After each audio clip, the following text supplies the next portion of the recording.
জিমিকা রেডিক্স কি হলো? জিমিকা রেডিক্স কি খেললো? Jemimah Rodrigues so beauty unbelievable cricket, unbelievable. Jemi কি খেললে! জিমি শুধু কথা হবে জিমি। একাই ম্যাচ জিতিয়ে দিয়েছে, একাই।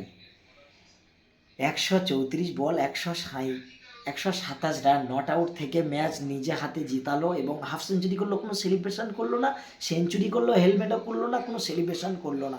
তিনি একটাই কথা ভেবে রেখেছিলেন যে এখন আমার অনেক কাজ বাকি, অস্ট্রেলিয়াকে হারিয়ে ফাইনালে প্রবেশ করে তারপর করবো। তারপরে তিনি কান্নায় ভেঙে পড়লেন, ইমোশনাল হয়ে গেলেন, বাবা মার সাথে আবেগঘন মুহূর্ত শেয়ার করলেন। সত্যি জিমি কি খেললেন! একটা সময় যখন হারমনপ্রীত কর পড়ে গেল, আমি ভেবেছিলাম যে এই বুঝি ম্যাচ শেষ হয়ে যাবে। একমাত্র দুজনই জেতাতে পারে, সেটা রিচা ঘোষ বাংলার মেয়ে এবং জিমিকা রেডিক্স। জিমিকা রেডিক্স সত্যি বলতে আজকে যে সেন্সিবল ক্রিকেটটা খেলেছে, আউটস্ট্যান্ডিং ক্রিকেট খেলেছে, আনবিলিভেবল। অ্যাকচুয়ালি ম্যাচুরিটি দেখিয়েছে তিনি। অস্ট্রেলিয়া, সত্যি বলতে অস্ট্রেলিয়া আজকে অসাধারণ ফিল্ডিং করেছে, তার সত্ত্বেও হেরে গেছে। ভয় ডরেন ক্রিকেট খেলেছে আমাদের ইন্ডিয়ান মহিলা দল।